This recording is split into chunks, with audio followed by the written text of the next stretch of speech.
And I think we can start now. It's 1 minute past. And yeah, I agree. Then, yeah, you can see me somewhere. Yes. Okay, yeah.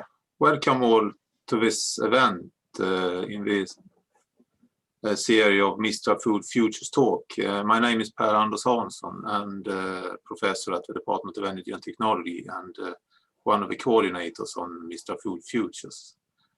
Today we have some very competent speakers and I'm looking very much forward to the discussion and the presentations. However, before I leave the word to Elin, I will just give you a very short introduction to the Mistra Food Future program. And the overarching vision of the program is to create a science-based platform to enable transformation of the Swedish food system into one that is sustainable in all three dimensions and resilient and delivers healthy diets.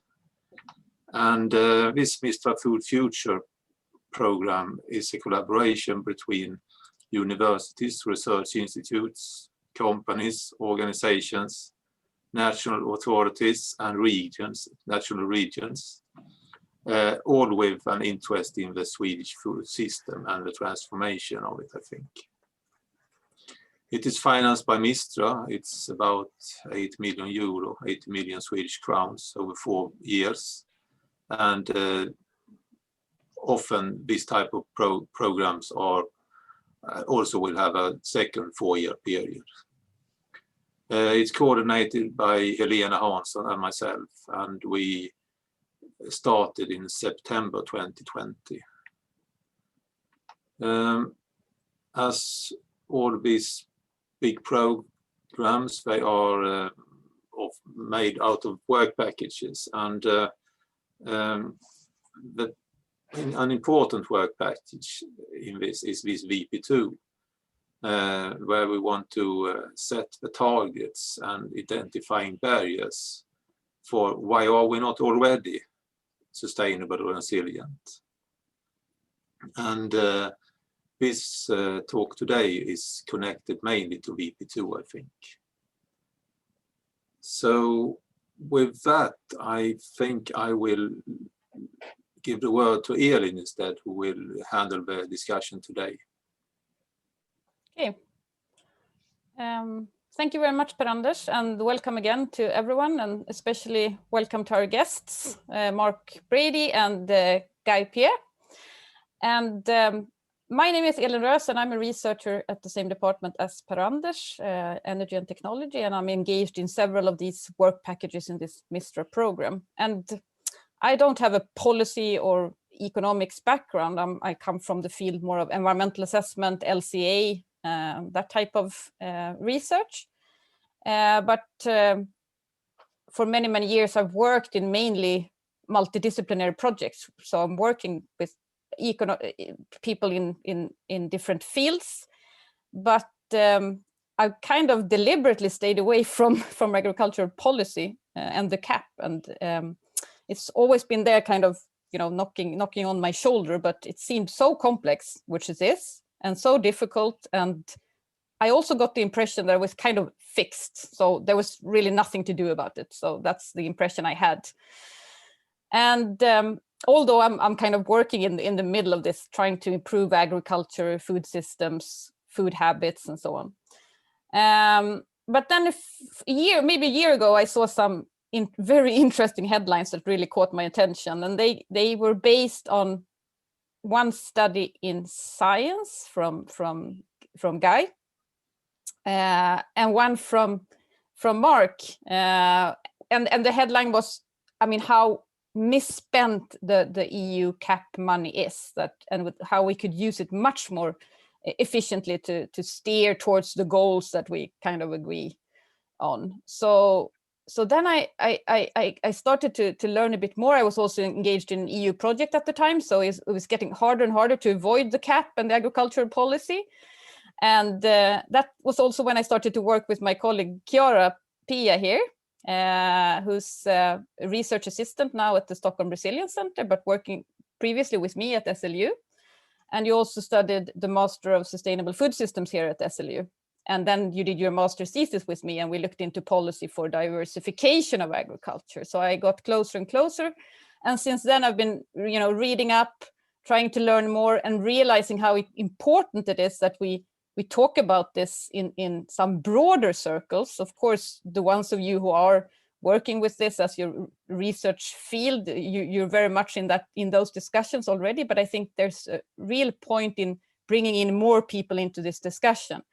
And I think there's quite a few like me who's like, oh, I should really know more about that, but where do I even start? Where do I start to engage, and what's meaningful for me to do? So that's why we set up this event, and it will start with Chiara giving you a crash course on the CAP. So for 20 minutes, you need to really sharpen your listening, and you will take us through that, Chiara. And we'll save our experts from having to say that maybe for 200 times or something. And then we'll move on quickly to a discussion and discuss some of the main issues that we have, with the current CAP but more, focusing on the new CAP and the plans that are now being drawn up. So I think I will introduce our guests a little bit more in detail when you're done with your presentation, Chiara. So I'll hand over to you now to take us through what the CAP is all about. Yes, thank you, Elin. Let me just share my screen. Can you see me, hear me okay? Yes, I just wanted to say, yes, I was supposed to say, like, if you have questions, you can put them in the chat and I can try to answer them, and Guy and Mark or everyone who knows the answer. So just feel free, and there's no stupid questions. So this is very complex, and for a few months ago, I knew very little. So if there's any questions, just put them there and we'll try to answer them. Yes, great. And I hope I make myself clear, but also if you missed anything, because it's a lot of information, then please let me know. So I'm going to try to do this crash course on the Common Agricultural Policy and the reform that is going on right now and what it means for the future of the Swedish food system. As Elin said, I'm a research assistant at the Stockholm Resilience Centre, and I'm working with the Mistra Food Future, especially in the work package 2. So first of all, we will look at the Common Agricultural Policy at the EU level. Important to know is what it is. What is it, the Common Agricultural Policy? It is, first of all, the longest lived policy in the EU. So it is 6 years in the making, and it has the largest single budget of the EU. It was 58 billion in 2019, which is about 36% of the whole EU budget. So it is a lot of money. It has a very high importance for EU farmers. In 2018, 57% of income came from public money. And we can see from the picture here on the right, the darker, the greener, the more farmers are dependent on this income. And we can see especially the north of Sweden has over 50% of their income coming from the CAP. It is also not well known among EU citizens. From the last survey from the Eurobarometer, we know that less than 1 in 10 people know the details. And that is one of the reasons why we decided to try to organize this seminar and to spread the knowledge. So right now we are in the program period that is 7 years, which is supposed to be from 2014 to 2020, but it is still ongoing. The Common Agricultural Policy is divided into so-called pillars. So we have the first pillar that has the vast majority of the money, which is the one in blue and orange. And the big important part is, of course, the blue one, which are the direct payments, which are payments that are given to farmers based on the area they cultivate. So it doesn't matter what they cultivate, how much they produce, it is important how much area they cultivate. Now 30% of these direct payments is given to the greening measures, which means that farmers get 70% based on the area, and then they get this additional 30% if they respect some environmental measures, which are permanent grassland maintenance. We have 5% to ecological focus areas, so maintaining biodiversity, and then we have crop diversification. So we have three different crops based on area. And then we have the Pillar 2 measures, which is the rural development and environment measures, which are co-financed by member state. In Sweden, it is about 50-50, slightly more coming from national money. And it is much more free for state to decide what they want to finance. Each state has their own national rural development program. So Sweden, for example, finances organic farming through this. So we have higher costs for farmers who want to farm organically. So the additional cost is compensated through the National Rural Development Program. And we also have, for example, investment for restructuring, or also farm advisory services, which are financed by the Pillar 2 program. So of course, the CAP is not perfect, otherwise we wouldn't need to talk about it. So first of all, we have a failure to preserve biodiversity, and Dr. Per also presented a paper last week just to see how it can be helped to preserve biodiversity, but right now it is failing. There is an effectiveness of greening measures. So we have seen that 30% of these area-based payments are based on these measures, which are supposed to be more environmentally friendly, but in reality, farmers were already doing all the things that they were supposed to do. So it basically brought about no change. We have an uneven allocation of the goals. We can see from the picture on the right that over 60% is given to viable farm income. And from Brady's paper, we can also see that this is highly ineffective because it is a lot of money, but still farmers' income is lagging compared to the average in the EU, as well as this additional money is slowing down structural change. So it means that profits go down. And also we have an uneven distribution among landowners. So it is area-based, so it means that big landowners gain money, and it is not always those who actually farm who are getting the money. So for example, in Sweden in 2018, we had 73% of direct payments that went only to 20% of the farmers. So it is a very uneven allocation. And now we come to the new reform that is being talked about right now. It was supposed to start this year, but between Brexit and COVID and other administrative programs, is coming just on the 1st of January of 2023.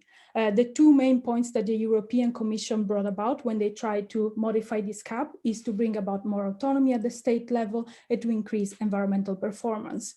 Some of the ways that they try to do that is to move 15% of the budget between the two pillars, so from pillar 1 to 2 or the contrary, and then an additional 15% that can be moved only from pillar 1 to pillar 2 to increase environmental performance. A big part of this more autonomy at the state level are also the CAP strategic plan. So we still have the budget division in two pillars, but each state makes their own strategic plan where all the rules from all the pillars come together so that they hopefully have more autonomy, more streamlined processes, and it is easier to target the measures that they want to achieve. This is part of the new delivery model, which is based on delivery, so it means based on performance, because right now we are focusing a lot of how much budget goes to what, while now they're trying to focus on the objectives that they want to reach at the EU level. So what are these objectives? We have them here. We have 3 general goals, 9 strategic goals that are specific, and then we have 1 cross-cutting objective. And the cross-cutting objectives is to increase innovation and digitalization in the farm and food sector. Then we have the one in red that you can see here is the general to strengthen the sector resilience, so increase competitiveness, support viable incomes, and improve farmers' position in the value chain. We have the one in blue here to reinforce environmental care and environmental action through protection of biodiversity, use of natural resources, and fighting climate change. And we have the one in yellow here to improve life in rural areas through generational renewal, growth and jobs, and ensuring food quality. So we have talked about the fact that we have a strategic plan for each member state, and a big part of this strategic plan is the formulation of the eco schemes. So we have talked about the direct payments, that they are area-based, and now 30% is tied to the greening, but the greening means that the same 3 rules apply to every member state. Now the greening will be incorporated into the basic conditions, so it will not count as a special 30%, and in its place, it's going to come to the eco schemes. So they are yearly voluntary payments that are given to farmers if they fulfill special environmental practices, and this is chosen by the member state. So each member state can choose 1 or more of these eco schemes that they can offer to the farmer to get 22 to 25% of the direct payments. This is under discussion right now, so we don't really know how much it can be. It should be between 20 and 30%, but it's very much under debate still.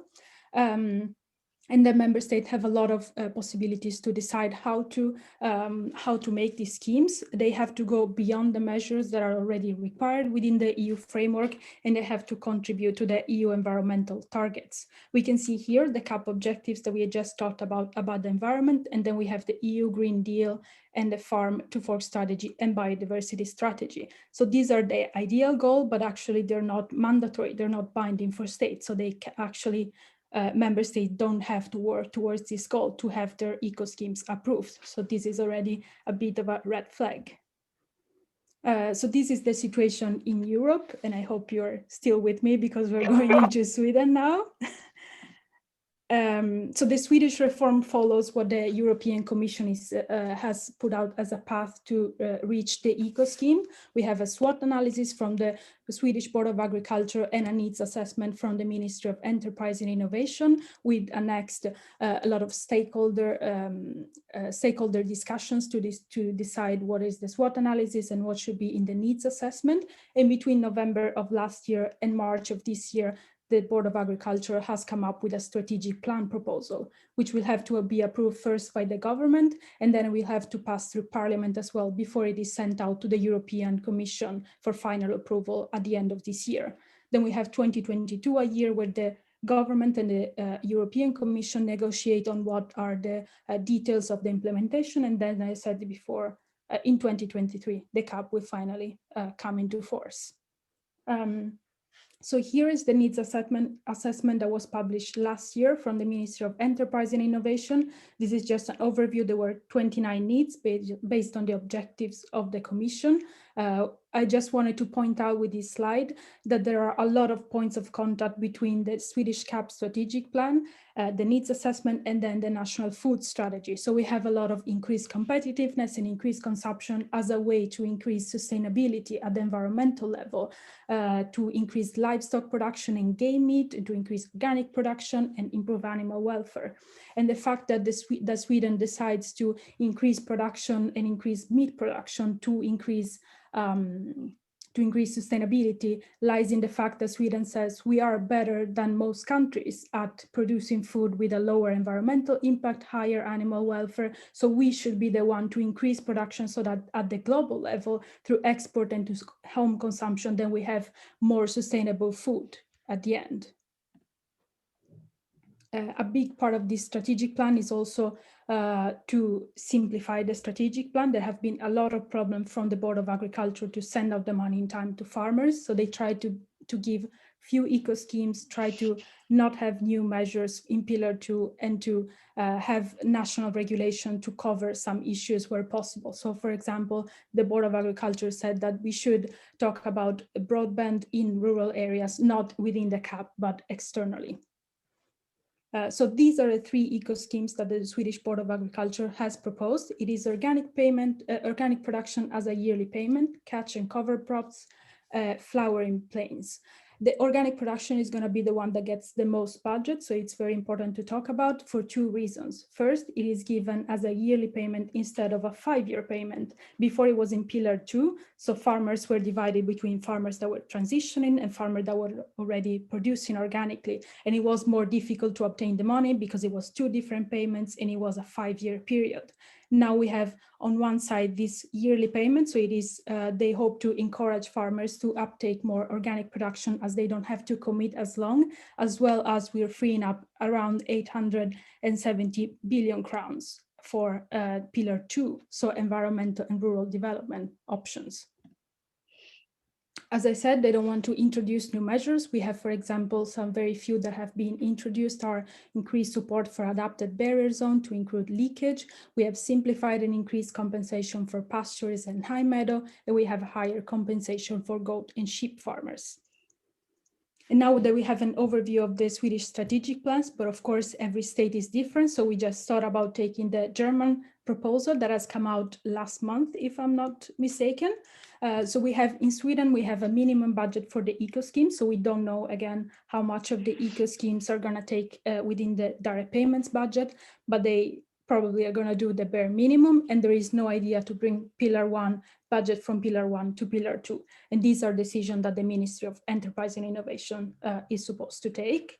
And then on the other hand, the German Ministry of Agriculture has proposed a 25% of budget for the eco schemes already from the beginning, and to gradually move 15% of the budget from Pillar 1 to Pillar 2.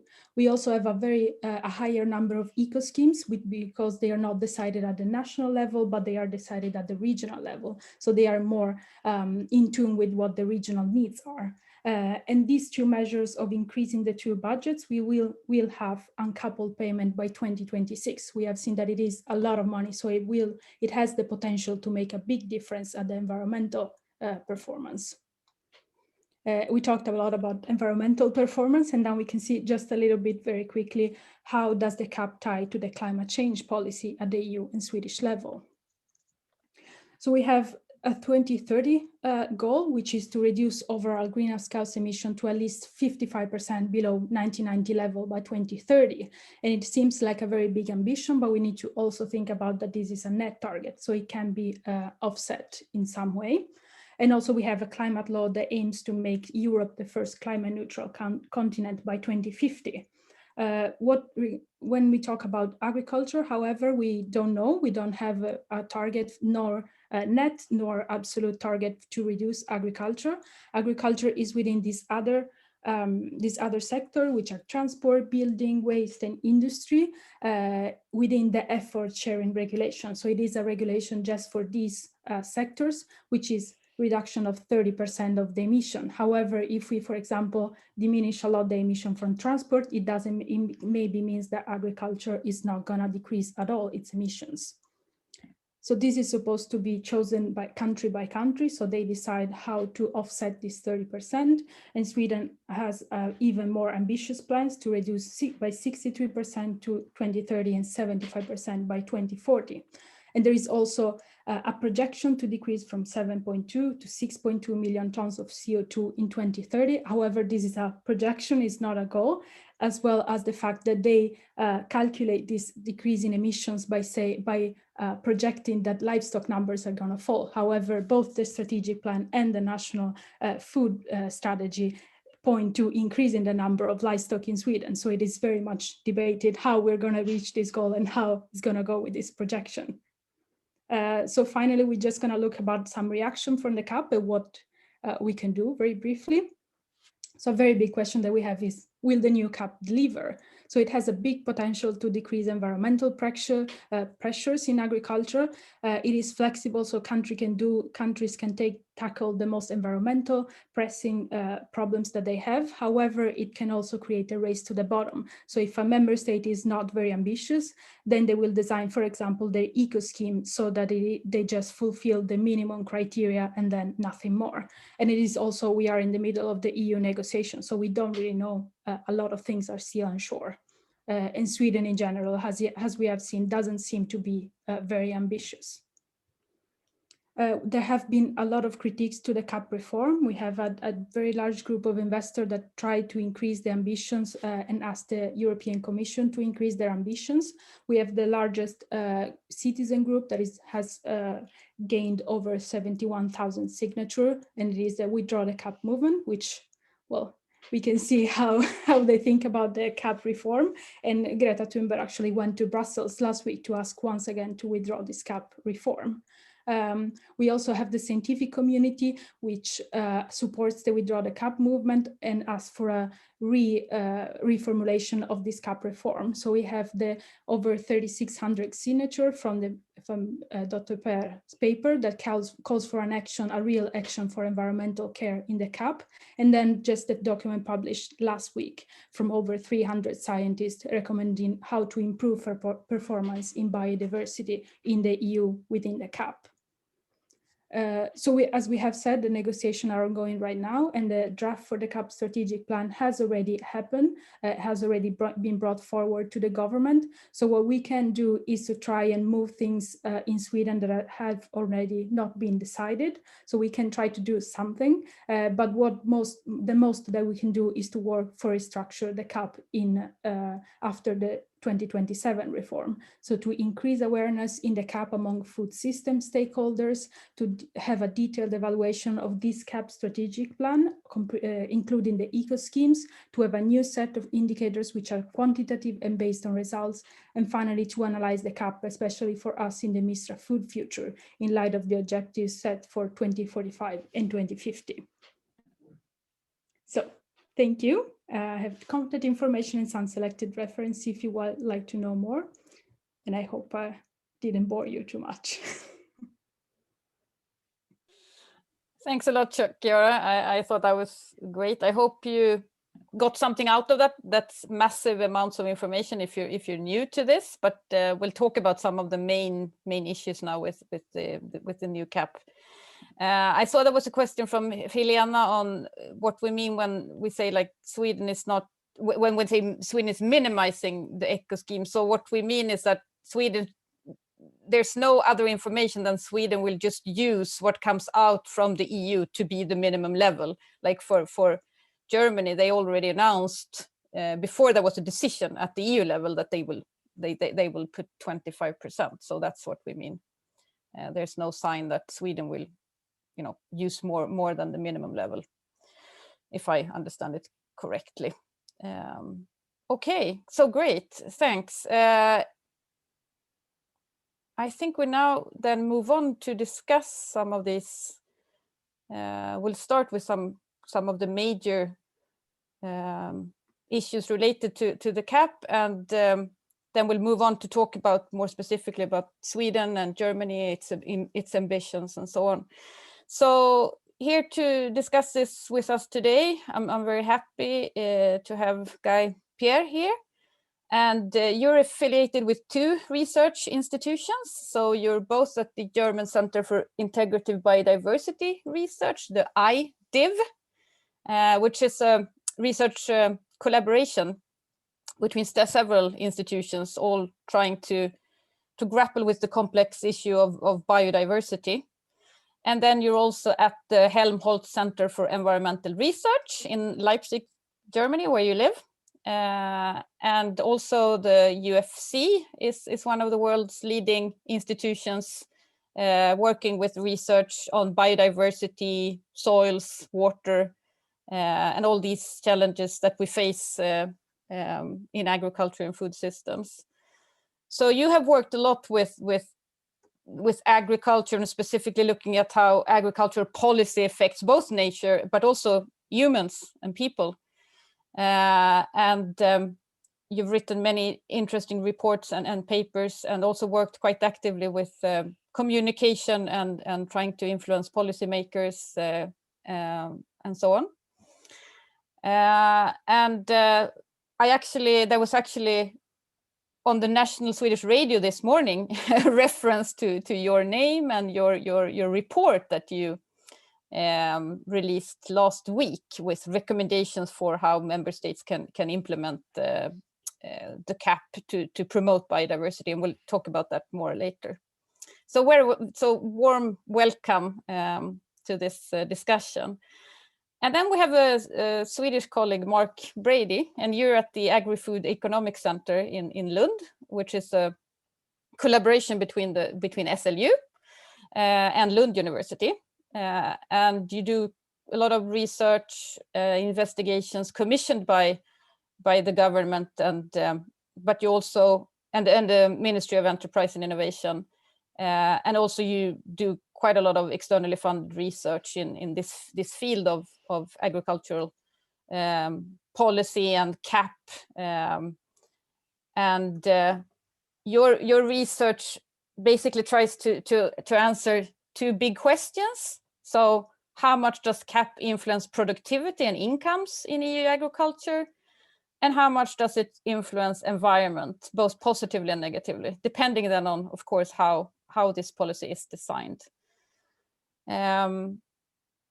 So I think I want to start this discussion then with like just summarizing the basic problem and see if you agree with me, like what's the problem actually now with the current CAP? So can we say that it's that too much money is spent on income support in relation to money spent on environmental schemes, trying to improve biodiversity, reduce climate impact, and so on. And too much of this income support there also goes to the already large and rich farmers, and which creates also leakage. So a lot of the money is also leaving the agricultural sector, going to landowners and so on. Is that the 2-sentence summary that is correct? And what would you like to add to that? So Guy, do you want to start? Yes. So first of all, thank you for inviting me here to speak and to meet you today. And thank you for your presentation, Chiara, for the CAP, and Elin for your questions. I think this would be a good summary. All in all, the problem is relatively simple, I would say. At some point during one of the reforms of the 90s, a new instrument was introduced for actually practical purposes, which is called direct payments. This instrument was actually invented as a local solution to a problem during the reform time of creating uncertainty. And this just settled in. So direct payments are actually an interim solution which became constant, and it's became basically a tool for corruption, because it's basically money which is given for nothing. It's just because farmers are farmers. And it's being sold as if this is a solution for income needs, etc. De facto, even the selling of this instrument as an income support in itself is a problem, because if there is a market problem, which the EU has never actually proved that exists, then obviously direct payments don't help support, preventing this problem, because otherwise you wouldn't need this instrument anymore. So you create dependency on these payments. You actually enhance the prices of land, because this money is leaking further, and you enhance fighting over this instrument, resulting indeed in 1.5% of recipients taking 32% of the money. So these payments by area, which is a solution also to the coupled support, which existed before and was even worse, created new problems. And basically we are running around the bush of a lot of money which is not really spent effectively. And I think Mark can say a lot more about this issue. So maybe I'll stop here and talk later on about misinformation and how this instrument is being maintained through misinformation. Yes, thank you. Mark. Yeah, thanks also for the invitation. Really pleased to be here. And Chiara for an excellent synthesis of the CAP. I think that's really created a good ground for our discussion. And Guy for a good summary also. I think there's two problems here. One is definitely that there's so much money going to one goal, the income support goal, and it's going via what we call an ineffective measure. So the problem is the measure doesn't actually support incomes like people would like to think. And then because it's paid by land area, naturally the majority goes to those with the largest farms. But there's also one other problem I would say is, and this even applies to, say, environmental schemes, though they're very important, is that often we base the payments on too poor evidence of the actual environmental effects. So that I think is a general problem with the CAP, is like the income support is based on poor evidence of the need for income support, and payments motivated on environmental grounds, even direct payments, are also based on too little evidence of the environmental impacts. So we need both reallocation of payments to where they're needed, but also that the payments... Eva får muta sig. Yeah, and then the payments are much better targeted based on evidence. maybe I should add one more thing, which will create a more full picture of the situation and why we are in such an odd situation. What is sitting as big elephant in the room is actually what you call the TFEU, like the Treaty of the Functioning of the EU. The fact is that the CAP has been established in 1957 in a post-war Europe where food scarcity was a problem. And it hasn't changed officially. So you have the official CAP objectives, which have nothing to do with environment. They have to do with production. They have to do with income and providing food to people. And we are constantly hearing this narrative of we need to produce more, we need to support. There's food security issue, whereas de facto Europe is no longer there. There is no hunger in Europe. There is actually overproduction of food. Europe is exporting food, etc. So in fact, the reality is that the biggest pressures on production are coming from an environmental side. And so the CAP officially needs to try to find solutions by inventing, for instance, these new 9 objectives, whereas behind that, they have to adhere to the original objectives, which are actually conflicting the new 9 objectives. And so you have an internal conflict of how you actually address this official versus external objectives. And this is kind of, it's hidden under all these very, very complicated texts and making the CAP extremely complicated, but nobody will touch the treaty of the functioning of the EU in such situation where the EU itself is not stable. And you would argue that this, I mean, these old texts, although there are more recent goals on what the CAP should deliver, they're still lingering around and preventing change, or they affect the narrative around the CAP. And that's the problem. The narrative of production and food security is dominating, although it's not a real problem. And this is why I'm saying that this is dominated by misinformation. So if we abort the narrative of we need to produce more and we need to make sure that the food security is addressed, then we've already made a very big step into not listening to the wrong sounds of what actually needs to be done if we want to help farmers. We can come to that later. Yes, great. So, yeah, I wanted to come to that a bit later, but just to let people understand a little bit more about the current problem and how we kind of ended up and why it's so difficult to change now, because there seems to be so much evidence that the current CAP is not delivering in scientific evidence. And in one of the talks with you, Guy, that I listened to, you mentioned that there was this survey that showed like 92% of EU citizens and 64% of farmers actually want to improve, environmental performance, and still there seems to be so hard to change. I mean, the original plan from the Commission was quite okay, and then it's been watered down in every step in the negotiations. Or so why is that? Why who is kind of resisting this change, and why is it so difficult to change it? So I will start actually with explaining the negotiation processes, because I think for many people this is really complicated to follow. And so we need to understand that at the moment what is currently happening is the trilogue negotiations between the 3 bodies which actually make decisions about the future of the CAP, and they do so every 7 years basically. One is the European Parliament, the second is the Council representing the ministries, and then there's the Commission, and each of them have its own diseases and problems. So the Parliament is a very complicated body which represents both the countries and different parties. And so it's operating with a huge number of lobbyists, for instance, living in Brussels, 15,000 of them pressing on different interests, and environmental is not one of the bigger ones. The second one is the Council, which is bound to the needs and interests of the different countries. And this is actually the most complicated one to press on, because the biggest pressures of lobby organizations operate through the ministries within their own countries. And so the voice that comes out of the countries is usually very non-ambitious. And there is a race to the bottom where each country is trying to resolve its own problems by making sure that the standards are as low as possible to meet those issues that they don't manage to handle in their own country.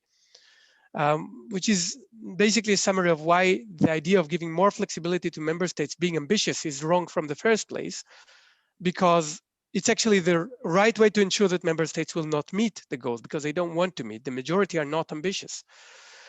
And then there's the Commission, where we actually had a major change between the previous Commission and and the current one. The Commission under Phil Hogan actually did not have the interest of revising the CAP. The CAP reform as proposed in 2018 was business as usual. We evaluated it. We said, this is not going to bring a system change. It does not deliver a reform. It's just a few tweaks here and there, but it's actually not really delivering. This is a publication we published in 2019 in Science. And the reason why we called for an action, because we said it is achievable if you have the political will, but you need to have the will. And here we can't help you. We can only tell you as scientists what needs to be done if you want to do it. The interesting thing is that the Commission now, under von der Leyen, under Timmermans, etc., is very ambitious actually to try to change something. And the European Green Deal does reflect a new and more holistic perspective of we need to look at both production and consumption. The farm to fork strategy reflects the right way forward in understanding that the problems are more complex than just the CAP. But they operate under the limitations of being obliged to comply with the CAP reform, which was proposed by the previous Commission. This is why their situation is very complicated, in addition to the fact that they actually don't make the decision. It's the Parliament and the Council. Now, the other thing is that basically there are some lobby organizations that are basically misrepresenting the farmers. So in fact, if you go to the farmers and you ask for opinions, an independent opinion as done, for instance, in Eurostats, etc., then indeed the majority of farmers are caring for the environment, and they do understand, because they are outside and they understand that you cannot produce on a dead land. They are only asking to be supported in producing for long term, and to make sure that if they secure, let's say 10% nature, and they lose 10% income or production, actually, they will be supported by the CAP to do that, which is legitimate request, and the CAP can do that. But then farm lobbies take this claim as if, okay, we cannot produce less, we cannot allow that, and they say you should not protect nature, which is actually conflicting with the needs of the farmers and what science is showing to be the most effective win-win, which is if you lose production, this is your insurance and the CAP should pay for that. This is why science in this sense is trying to help delivering forward the consensus between nature and farmers, rather than try to aggravate this polarized debate, because it doesn't need to be polarized. There is a joint interest of society, farmers being part of society, nature and farmers. And is this because they are generally misinformed? They actually believe in this kind of food production narrative, or is it because there's some who benefit a lot from the current system? A few. There are some farmers that receive a lot more money than others, and there are conflict of interest, and these conflict of interest are even legal. I mean, the discussion led by the Parliament, for instance, the committee is headed by recipients of direct payments above the current capping level. So obviously when it comes to discussions on the capping of payments, which is actually, again, an interim solution, this is not the real solution to the inequity issues. But let's say if this was the solution, then obviously you cannot allow the discussions to be led by people who receive payments above this level. This is a conflict of interest, and it's legal, but it creates a problem. And so, so here maybe you have a we misrepresentation of interest. We should just clarify to those who are totally new to this that there was a proposal to cap, I mean, to have a maximum cap on the amount of payment you could get, to prevent a lot of money going to a few farmers. So of course, but if you're one of those and you're in the parliament, or you have close connections, or you're working for such an organization, then you would of course, work against this. So Mark, do you agree to this, or why is it so difficult to change?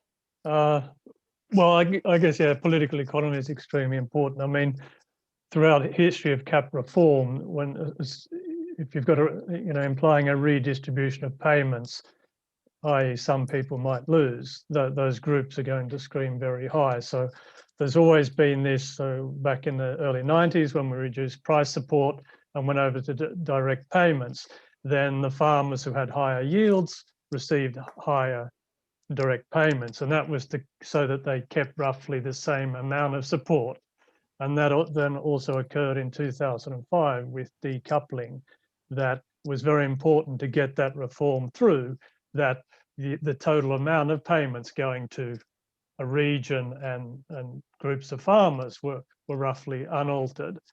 But then in 2013, they actually made a big effort to even out payments, and that was a big step to actually reduce some of the inequality.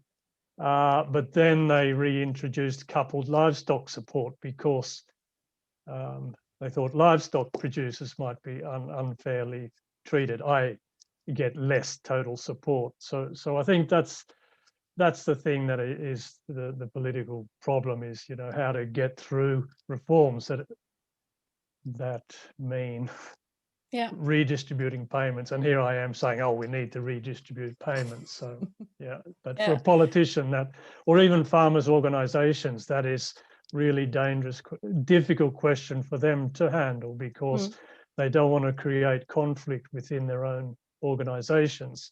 So if we take Swedish example, when we're talking about CAP and everything, that there's almost from the actual farmers organizations, there's no mention of actually how we could better use the total pot. You focus on other issues, whereas as researchers we're saying, oh, well, we're not using the money effectively enough. Whereas as a whole society and farming, we looking at it as a group, everyone could be better off if we use the money better, but that's easier said than done. And you mentioned coupled support here, so I don't think we mentioned that before. So if I understand it correctly, it's 13% currently of the Pillar 1 money that you could actually couple to a specific commodity.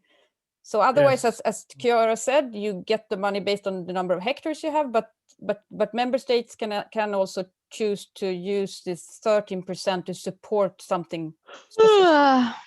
Oh, that sorry for being so boring here. And Sweden uses that to support cattle. Yeah. So so that's a really good. So we've got direct payments. We've got either connected per hectare of agricultural land or per head of livestock. And in Sweden, that's €90 for a 1-year-old cow. So that was also talked about last time. I mentioned quickly in 2013 as like a transitional measure to bridge, to let livestock farmers adjust to a new system. But now it's become entrenched. And traditionally, that's been the nightmare in the 80s, 90s for CAP by having coupled support. I.e., you pay farmers they get paid for additional payments for producing. It leads to overproduction, and this overproduction was dumped on world markets, and it destroyed agricultural markets in, say, developing countries, but also led to a lot of waste. So now we've also got, I think, roughly 75% of dairy cows in the EU now, again, are being supported with direct payments. And they're massive sources of greenhouse gas emissions. So if we want to take one payment instrument that is really problematic, it's the coupled livestock support, because it's driving more production than is warranted by the market. And that production then is giving more emissions than is necessary. Okay, thanks. I want to come back now to this food security, the narrative of the need to produce more food, which I totally agree. It's everywhere, and it's even kind of the main thing in the Swedish food strategy.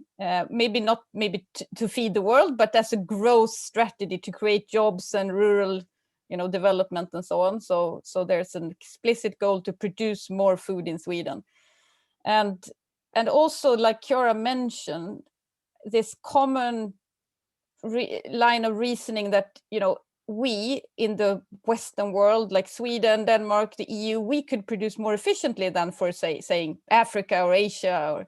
So it doesn't really make sense to decrease, for example, livestock production here, because then they would only need to produce more in those countries. So that's the kind of argument. And there's been organizations basing their kind of strategies on this. There's a recent report from the World Resource Institute for Denmark where they actually say, well, there's no point in Denmark decreasing their intensive pork production, because would need to be produced somewhere else and probably would be done less efficiently. So better keep it up. And there was a paper in Nature making this point about the new Green Deal, that it would offshore emissions. And as I said, it's quite central also here in Sweden to the reasoning. So how do you see that kind of argument? And based on that, is it wise to reduce production, protect more nature from a global scale? Would that maybe then potentially lead to more production in tropical areas and so on? So what's your response to such an argument? Mark, let you begin this time. Oh, wonderful. Yeah. Now, obviously, that argument is very strong, because who can argue with having production that is things are produced for less emissions? So that is obviously, we have to achieve that goal. We want as lower emissions as possible per produced unit of food, but that's only a relative measure. So the problem we have is that doesn't take away our need to reduce total emissions or absolute emissions from the agricultural sector. So the first thing I just say is, well, okay, we need more food production, but perhaps in 2050, not today. So I think it's much more important now. We need to maintain our soils and fertility and healthy ecosystems. So there are people around in 2050 who will need feed. And I think actually I read the Danish report you referred to, and I think we should put it in a bit of perspective. Their point was that actually I think is more that, well, we can't solve these problems by just reducing production here, because we do need food in the world. Yeah. So what is the problem? Yeah, the problem is, how can we produce all this food but radically reduce emissions? And that's what they're sort of meaning. Well, just reducing production won't be enough. So I would say that it doesn't relieve us from the need to radically reduce emissions, and that we need to do by better production methods, new technologies, etc. And those adaptations are costly for farmers, very costly. So that is what we should be using our taxpayers' money for achieving those sort of goals. But if we give farmers money for simply having more livestock, it doesn't achieve any of those goals. We have too much production then in relation to the rest of the world. And from a global food security point of view, it is not ideal that all food is produced in Europe. We just have to look at the pandemic to see what happened when we were relying on all our safety gear from China, say. So I think we need to be careful about that also, that is important for global food security, that you had food production also globally, and then that we don't produce too much, artificially produce too much food in the EU, like we did in the 70s and 80s, that distorted markets. Okay, great, thanks. Guy, what's your perspective on that? Maybe I'll start with a small detour, which will sound as if I'm making some political strange comments before I go to the main problem. So I'm a butterfly expert in origin and a conservation biologist working on fragmentation, habitat loss, etc. And you cannot protect butterflies without touching on the main drivers, agriculture being one of the key drivers of biodiversity loss, soil degradation, climate change, etc. If you look at climate change, greenhouse gas emissions, it seems as if agriculture is not the main source, but actually you need to look at land use. Now, the biggest sources of greenhouse gas emissions from agriculture come from animal production, from nitrogen, and from mismanagement of drain peatlands, basically, okay? Why am I saying all that? Because the only real way to reduce greenhouse gas emissions is by consuming less. All the rest is running around the bush of climate change. We need to produce less, we need to consume less, and we have to shift away from our narrative of constant economic growth. And because otherwise we need to produce more because we need to consume more. And if we support this narrative, we will never get out of there. And this is exactly the narrative which takes Sweden into this idea of we need to be more efficient. Flights have become a lot more efficient, but still we are flying a lot more, and the consequence is more emissions. The same goes for production of meat and dairy products. We don't need to export meat to other countries that can produce their own meat in a cheaper way. And the meat that Sweden is producing is also taking feedstocks from elsewhere, because you cannot feed these cows in winter over snow. So the consequence is land use changes somewhere else. So we are basically importing land uses from the Amazon and exporting cheap meat because we are more efficient. And the consequence is competing with other markets and double damaging both because of land uses and emissions. This is an evil cycle, and that needs to be stopped. The only way to really stop it is to intensify, to produce less, but also to consume less. The average German is consuming 59 kilos of meat per year. These numbers are definitely more than what we actually need as humans. And as long as we are consuming so much, then it doesn't matter. You can produce less, but the consequence will be to externalize that somewhere else. So for instance, if Sweden will produce less meat, then indeed somebody else will produce it in China or Brazil with much less environmental demands on this production. And this is of course risky as well. And the consequence is that there are major sources of criticism on the EU for leaking its environmental problems. And this is actually hijacked again by lobby organizations saying you cannot protect the nature here because then you're exporting the problem somewhere else. They're correct. They're correct in the sense that if you produce less here, indeed you will, if you consume the same amount, you will produce it somewhere else. And this has to be resolved. This is again why I'm saying that the farm to fork strategy tries to take an overall perspective also along the SDG 12 of sustainable production and consumption, so that we resolve the problems by producing and consuming less. It sounds very political, but it's based on science. So I'll share with you now a paper that we published.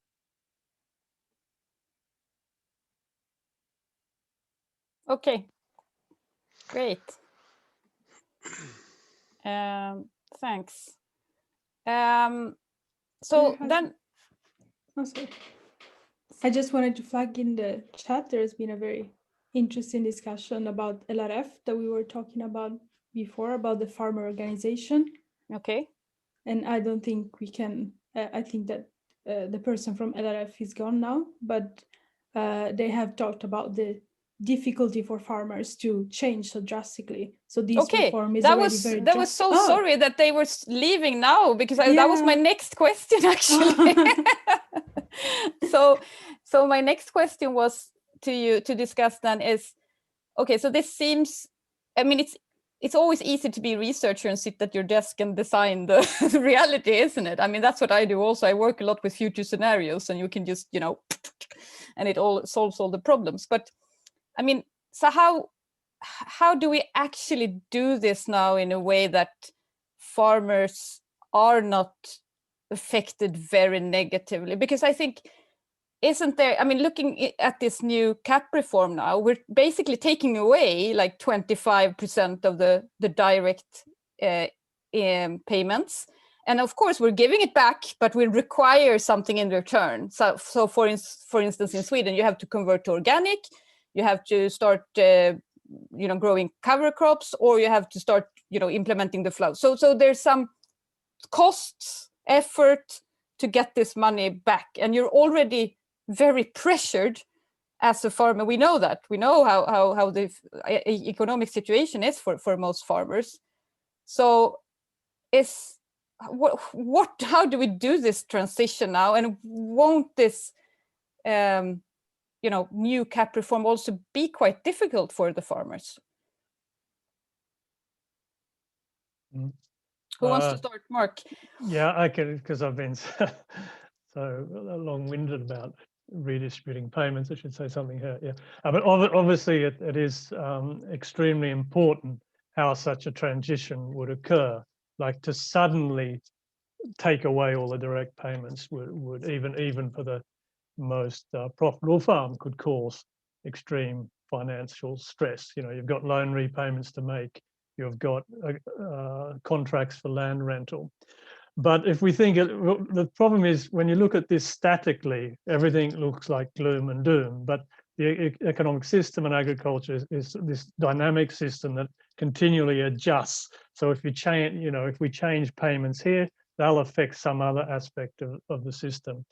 So if we take in like the plains regions of Sweden, and you can take a lot of highly productive areas in Europe, you'll have, whilst the hectare payment is around 200 euros per hectare, the land rental prices you'll be paying can be as high as 500 or 800 euros per hectare, aren't common here in Skåne. So then you might say, okay, well, how is the direct payment supporting the income of a farmer that leases 50% of their land? Because what happens over time is that these direct payments raise the rental payments. So what you need to phase them out so that farmers also have time to renegotiate their rental payments. And it's the same with loans also from banks. If a farmer's going to buy land, they say, oh, look, I'm getting all this money from the CAP, then the bank will also lend them more money. So there is this problem we have in the system, a dependence on payments that is problematic. But on the other hand, if these payments are like a cancer for development of farming, it's preventing young people taking over farms, making things more difficult, then it's better to try and do something about it now than wait for the system to sort of peter out and become even more ineffective. So that is my question. But then all farmers aren't the same either. In marginal regions, I fully agree that even farming there is very dependent on CAP payments. So there you have to be have another strategy. The big thing is all farms aren't the same in Europe. They're not all struggling small farms. Many farms, they're most productive farms in the world globally. They're huge industries. So you've got to look more at a nuance how exactly what farms are being affected and how they're being affected. Okay. Thanks a lot. I mean, we had the discussion earlier this year, Mark, where you explained to me, like what you said now, that you could actually redistribute some of the money from the plains, slättbygd for the Swedish people here, to the forested areas. And there wouldn't be so many losers if you do this, gradually, because lease prices, rental prices on lands in the plains would actually go down. Yeah. So it could be that all kind of benefit from such a shift, really. And importantly, production would not change in the plains regions because it's profitable at market prices, whereas supporting more extensive farming, like say, or grazing lands, etc., in forest regions could stop the loss of agricultural land in those regions. So in that sense, there's a complementarity between, say, supporting marginal regions for environmental reasons, provides extra income, and that would also indirectly support agriculture in those regions. So that maybe to add a few things also to balance a bit the picture, because it's easy to fall into thinking that there is good and evil, good and bad, etc. It's really complicated, and we have to endorse this complexity. There are also trade-offs between the different CAP objectives, and there are trade-offs for the farmers to handle. So it's not about farmers being the enemy. I mean, obviously farmers are those who have to produce, they have to survive, and there are many demands for farmers, and they have to survive economically as well. And the smaller you are, usually it's more difficult to survive, but the bigger you are, you might actually employ more people on your field. So it's a question also of who gets the money for what, and what should be the taxpayers' money going for. And this is actually a question. The CAP is actually a market-based instrument. Farmers can decide to apply or not to apply for that. It's a decision, what should the CAP be supporting? And this is where as scientists, we don't say, for instance, farming organizations are evil or farmers are a problem, because they're all partners in this issue. Farmers are very adaptable and they have to adapt. There's climate change. You cannot produce on a dead land. You have to do something about that. So the CAP's job in this sense, the CAP is a problem and not the farmers. The CAP should pay for those adjustments. The question is how to achieve those win-wins So for instance, when you can meet biodiversity objectives, climate objectives, and income needs, yeah? And direct payments are simply an inefficient instrument, but one way to move forward will be, in this sense, eco schemes, because you could say, okay, I pay more for those who want to do more, and if they provide higher services, then they should receive more, like using a pointing system. That was one of the proposals by the workshops participants we had. Or we need to reduce the administrative burdens. So for instance, collective implementation by farmers who want to work together, they can apply together, and then there's less administrative burden because they put one contract for 40 or 50 farmers to do something on the landscape level. So we need to see the problems and solution and the trade-offs in the science paper 2019. In the supplementary material, we were forced by the editor to move it out of the paper, but we looked into these trade-offs because they really are complicated. Okay, so we shouldn't look at it as if there's really an extreme, but really try to moderate and try not to fall into this polarized debate, but realize that the science across disciplines, from social scientists, from economists, etc., can come together to look for win-wins and trade-offs and how to address them. And then we are in a solution-oriented debate, because these problems are complicated. Okay. Great. So we definitely don't want to cancel the CAP altogether. Actually, what we really want to have is a transition, a gradual transition. And in this sense, eco schemes might be a huge opportunity to do that. Yeah.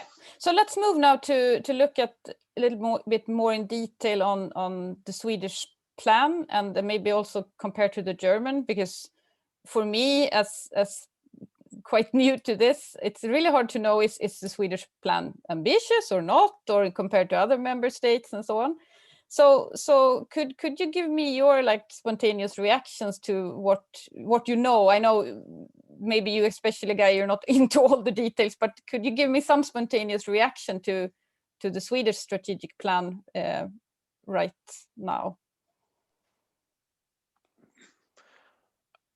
Okay, I'll try to be very gentle in how I formulate it, but when I looked at the list of options and the budget for eco schemes, I was not positively impressed, least to say.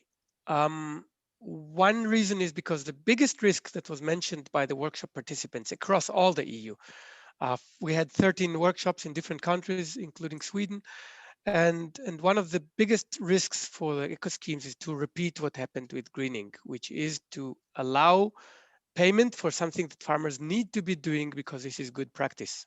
What farmers need to do for good practice needs to be in conditionality as high standards. For instance, catch crops and green cover. If you don't protect the soil, then you have soil degradation. You are losing soil biodiversity, you lose your future production. Therefore, this should be under conditionality and not paid extra for doing that, and not paid if whatever happens. So in this sense, the scientists have repeatedly recommended to put catch crops, green cover, also nitrogen fixing crops. I mean, these were actually kind of mixed cases, and we see in greening that these took the biggest bulk of the payments. So if you're taking a voluntary measure that farmers can decide which measure they want to take up, and we give an ineffective instrument that brings very little benefit for biodiversity and very little need from the farmers to do anything, of course they will take it up. That's the problem of highly attractive and low effective measures. Then there is even worse in the Swedish implementation plan. Of course, it's not the highest priority, but listing precision farming was mentioned repeatedly by workshop participants as kind of a hijack. I mean, precision farming is a measure to increase your efficiency. You can produce more, you can make your field into even more of a homogeneous monoculture. You can reduce pesticide use and kill the pesticides locally. And for that reason, big farmers that want to invest in a monoculture, they can go for investment measures and buy that. There are two key risks in there. First of all, it's not supporting biodiversity. In fact, it can even be damaging for biodiversity. There are some forms of precision farming that can be biodiversity friendly, but they are not listed in the options that I'm aware of. And it does not scale up with area. So if you pay more, depending on area for this measure, then of course, big farmers have the interest of doing it anyway. So you pay more for something that actually does not have increasing costs. And this is another risk.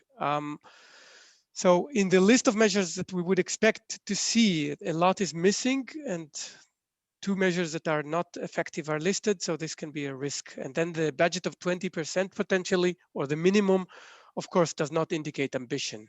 But how important is it from a EU perspective that Sweden shows ambition? We're such a small, country, and I mean, I was not aware that Sweden is small. No, but I mean, in terms of agriculture, if you compare to the big, is it important? Would someone, say, look at Sweden, look at what they do, or is it important for Sweden to show leadership here? First of all, I would say every country should show leadership, and Sweden has shown leadership on some issues. And I know that there's also the discussion in Sweden, for instance, on collaborative implementation, but it hasn't been implemented or proposed for the next CAP. And this is a shame, because this could be really a win-win for everybody.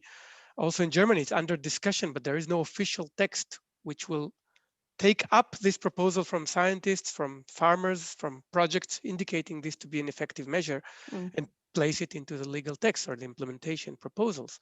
So there are win-win options that don't cost more. They actually would make the payments more efficient, but they're not yet listed. And this is where ambition needs to be shown by every country that can be a leader.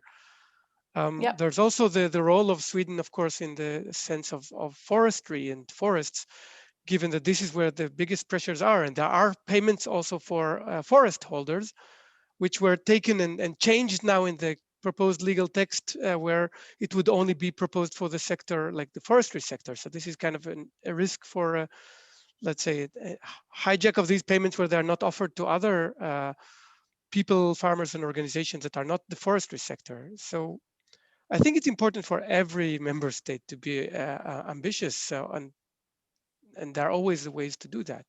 I don't want to say that Sweden is more important than other countries or less important. Okay, Mark, what's your reaction to the strategic plan? Yeah, definitely. I think, I mean, the Swedish plan, I don't think you can call it absolutely not ambitious.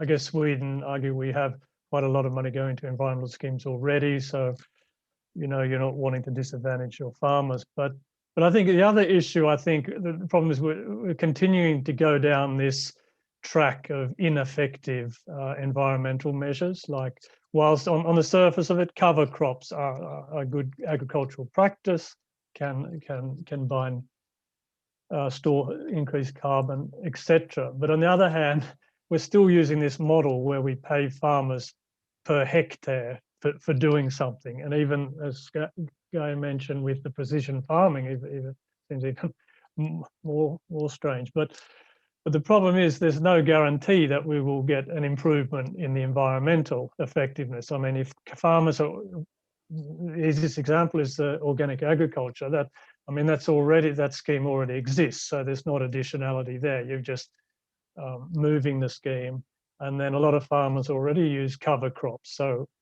maybe then you're just rewarding them for doing what they're already doing.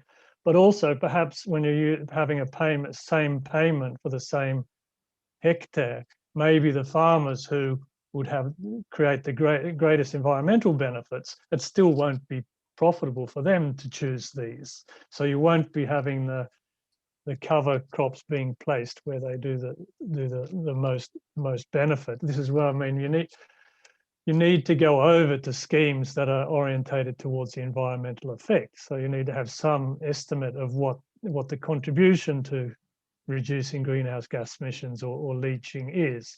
And then, sure, give farmers a menu of different measures they can choose from, but make the payments more orientated towards the effect.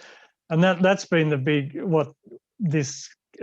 aspect of this reform, is that individual countries have been given a lot more autonomy, and they've been given the license to create proper result-based schemes that they can, overcompensate farmers even for environmental measures, but that's not being taken advantage of. So that's I call that a lost opportunity. Yeah. Okay, thanks. I think we would like to bring in some questions from the audience now. Just on effective measures, Guy has led this great report that I don't think we have time to go into the details there, but the report is great. I could read it and understand. So if you want to look at, what are maybe more effective eco schemes, and this is based on input from 300 experts. So I think that's a great report that you can look into. So I think there's been a lot of engagement in the chat I've seen, and I think Guy, you've been really good at answering quite a few of these already. I tried my best, but yes, maybe for the record, because the question is very relevant. What are effective measures? Effective measures are those that were shown by science to be effective. They differ. It's not that one measure fits all. I mean, Europe is very heterogeneous. In Sweden, it would be very relevant to look into grassland areas, to arable, but also into forest and open forests areas. We commented also, the scientists were commenting about the eco schemes, and one comment that they made was that there is no single eco scheme proposed by the EU, which would be basically a biodiversity eco scheme. So if the official objective of eco schemes is to promote biodiversity, why don't you present a biodiversity eco scheme, which would follow the ideas also of collaborative implementation, landscape orientation, so that you can regionalize to the local needs of what works in their given area. And some examples I just put into the chat, which are the obvious things. I mean, first of all, this was a key message from all workshops in the EU, that the core of the eco schemes and actually the green architecture of the CAP should be around non-productive landscape features and extensive grasslands, because these are the key areas. And there are major problems because often cases are not even eligible for CAP support. So there are, in effect, ineligibility problems that make it a disincentive for farmers to protect nature, because it not only reduces their production, but not even supported by the CAP. And then additionally, you can protect them now through eco schemes. So first of all, to protect and restore non-productive land, to support extensive permanent grasslands and extensification, especially in high nature, high value and HNV, high nature value areas, to restore habitat quality. We shouldn't forget about quality, not only area. Wetland protection and re-wetting, which is a very difficult question economically, because once you re-wet, you cannot use it anymore. So either you support polyculture or you find a measure in the future of how to support the farmers later on. And field margins, buffer strips, this is included in the Swedish plan as well. So these are just examples. Of course, you can go to the report. So I would like to follow up on a question here from Joaquim Rodriguez de Miranda in the chat. So Joaquim, I'm not, let me see if I understand your question correctly, but you say that surely increased precision, efficiency, and reduced wastage is a laudable goal. So is that, I mean, a bit, because you were quite agreeing, Mark and Guy, on that, like precision farming is not a good eco scheme. So is that, but isn't it good if farmers can produce with more precision and use less nitrogen and, Yeah, but then you can ask why should taxpayers pay them for something that is profitable for them to use anyway? So I think a basic problem with precision technology is often that there's an investment payoff threshold. So I think farms need to be around 100, 150 hectares for those investments to pay themselves. And they pay themselves because suddenly you can reduce using very costly inputs. So I'd say, a first reaction would be, oh, well, it's the market rewards farmers for precision agriculture because they save a hell of a lot of money on inputs. But then again, if there's like farmers, if there's very large environmental benefits of precision agriculture and farmers aren't considering that, they're adopting it at too slow a pace, then there is perhaps an argument for some sort of investment support to speed that adoption up. But the thing is, formulating it as an eco scheme, and Guy, they wrote about this also in their report, I think, seems like a very ineffective way, or not the best way to go about that. You know, we've got investment support in the rural development program, and there you could perhaps target it better. So just to clarify, it's actually not one of the three. It's on the list, but it's not one of the three that the Board of Agriculture is recommended right now. But it's for the farmers to decide what they apply for. So the fact Yeah, that an option is on the list depends on how the budgets will be allocated later on. If a given amount for biodiversity is secured, then I guess it's fine. But the more objectives we put into eco schemes, the more diluted one or the other objective is. And this is, of course, where science is not. It's not the role of science to define the objectives. No. Our role as scientists is to say, if you want to reach this objective, then this would be the right way. So it's completely legitimate to use precision farming to improve efficiency, reduce nitrogen, etc. But for that, from an economic perspective, you already have the measure, and it's called investment measures. So if there is already an instrument to support it, why would you need another instrument under different objectives that would support that? If you want to support precision farming for biodiversity, then it would be a win-win. The same goes for animal welfare. It's not my role to define whether animal welfare is legitimate or not. This is not a scientific discussion. This is, of course, a public discussion. But for instance, the animal welfare option in eco schemes could support pasture feeding animals outside. And in that case, they might help extensification and help a win-win between biodiversity and animal welfare. Of course, we can also say it's legitimate to support animal welfare per se in improving caging conditions, etc., and housing conditions under eco schemes, but then we are diluting the biodiversity perspective. So it's only a question of how efficient are the different instruments and how do they complement themselves or each other in an efficient way.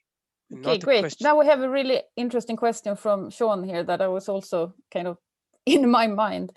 So it seems like you are advocating this more land sparing approach than the land sharing. So mostly using the eco schemes to protect land from farming than maybe doing more minor improvement, or what to say, in more intensive areas. Is that correct? Is that your view on it, or? I could answer. I think maybe Guy is advocating more when it comes to biodiversity, but I'm thinking more, generally that even eco schemes should be based more on results, and particularly when it comes to emissions, then we're looking at a land sharing, aren't we? So, measures for reducing nitrogen emissions, for example, that would be. But what I'm saying is, well, just paying farmers per hectare for a general land use measure, they've proven to be very ineffective in the Pillar 2 environmental schemes. And here we are, we're going to repeat the same type of design in eco schemes. So that is my criticism there. But I would say, you need both type of schemes. Biodiversity is probably particularly important with land sparing, maintaining habitats, semi-natural habitats, whereas reducing emissions, it's very much about affecting production methods. And how do we do that so we get the greatest effect for the least cost? Maybe to clarify, I think, first of all, thanks, Sean, for a very good question. You'll be surprised about my answer. I don't advocate for anything. And what I mean by that is that I don't like the land sparing, land sharing discussion, because it doesn't make sense in the way that we are scale dependent. On a very small scale of 1 square meter, there is no land sharing really. If there's 1 tree, then you cannot have something else in there. It's land sparing. On the scale of the entire globe, we have to share the world with all the insects and all organisms that occur here. So this is land sharing. So we are sharing in some conditions and sparing in others. And these are complementary approaches. In the case of landscape features, we're definitely talking about land sparing in a small scale. In the case of extensive grasslands, we are talking exactly about land sharing, because we are trying to make space for flowers and butterflies and bees on the same space. The same goes for arable land. It depends on what you are actually producing. So I would say this is depending on the farming system And this is why we divided also the recommendations depending on farming systems. You cannot just say this works and this doesn't, because there are different farming systems in Europe, and they operate on land sparing or sharing depending on what you're producing. So I would not advocate for one or the other, but simply advocate for using science to define what we want to achieve, and based on that, how to do that. Given that we know how to reduce greenhouse gas emissions, we know what is necessary to protect biodiversity under different conditions. And this is why the scientists were saying many measures are effective, but there are some that are more effective than others because they reach a win-win. For instance, the case of extensive grassland was simply mentioned. There's a win-win for climate and biodiversity, but it's definitely not one or the other.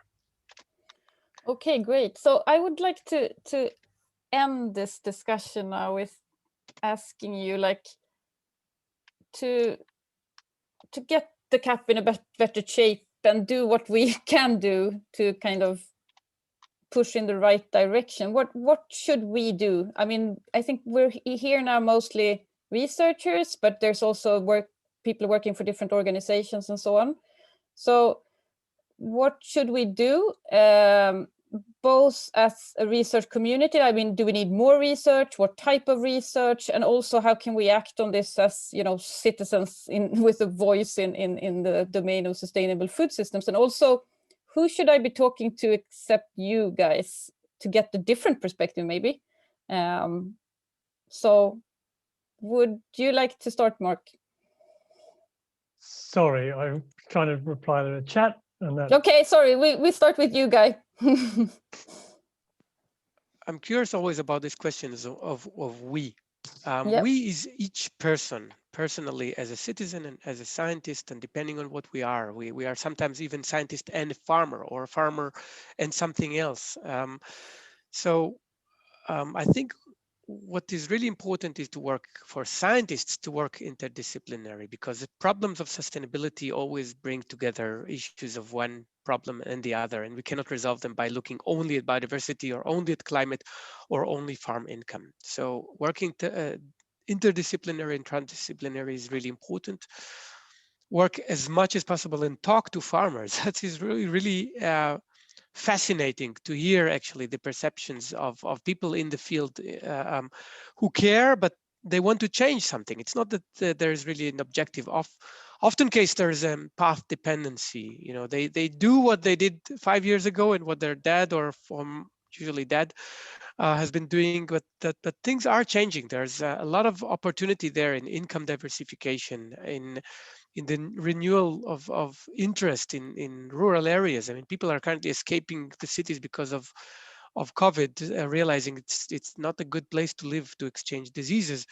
So things are changing at the moment, and they have to be changing also in response to climate change. See what kind of narratives and communication channels actually work better at different scales, and try to especially become more acquainted with the facts and the evidence and where the false information comes out, so that when something comes out which is, let's say, misinformation, to just say, stop, this doesn't make any sense.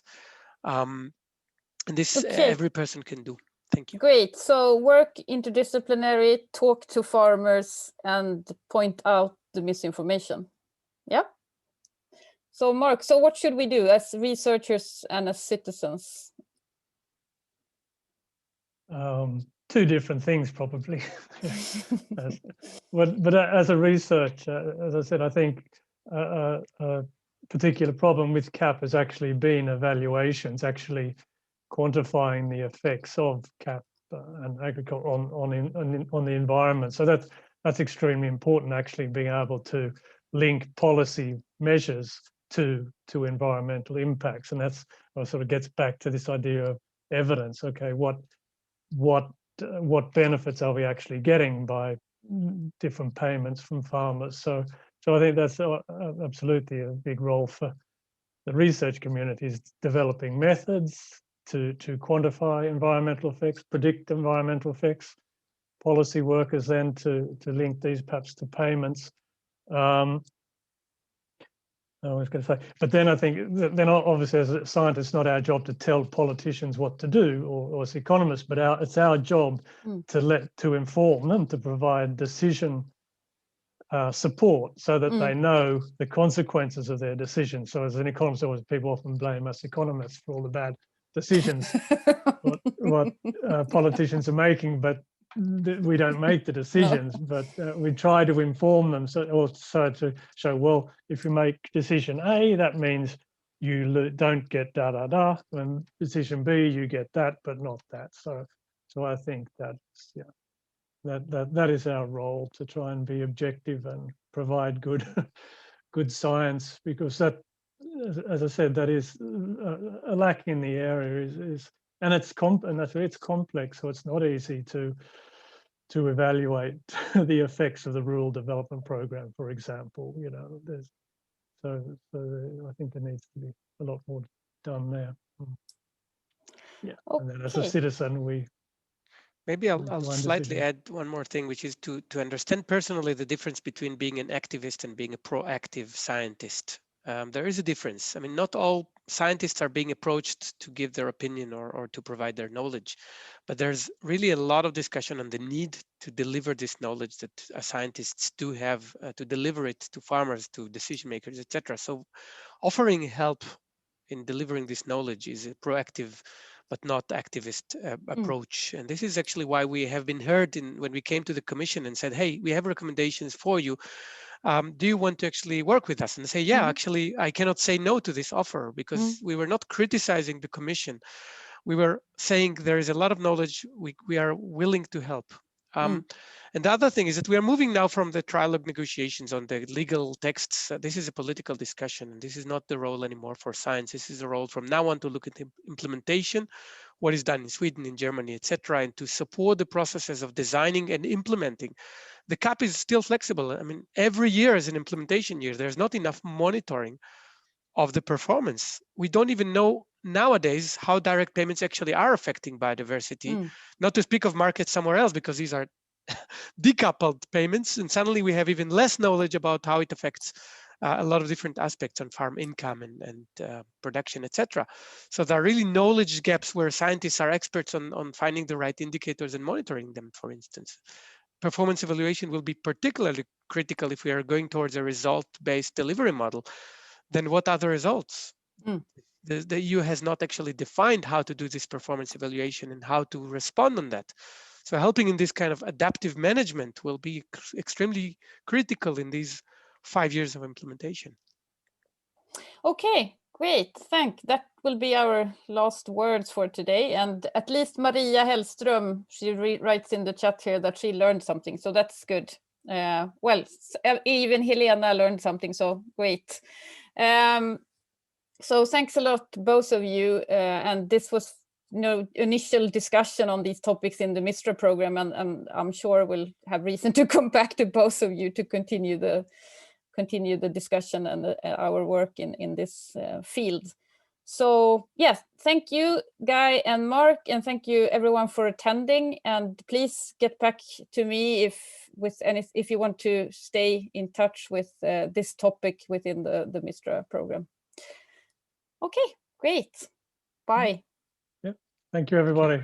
Thank you. Pleasure being.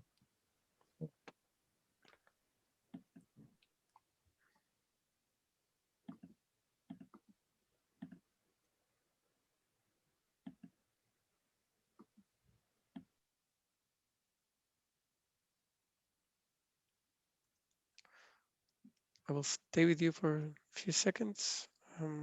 If you want to do a wrap up. Yeah, great.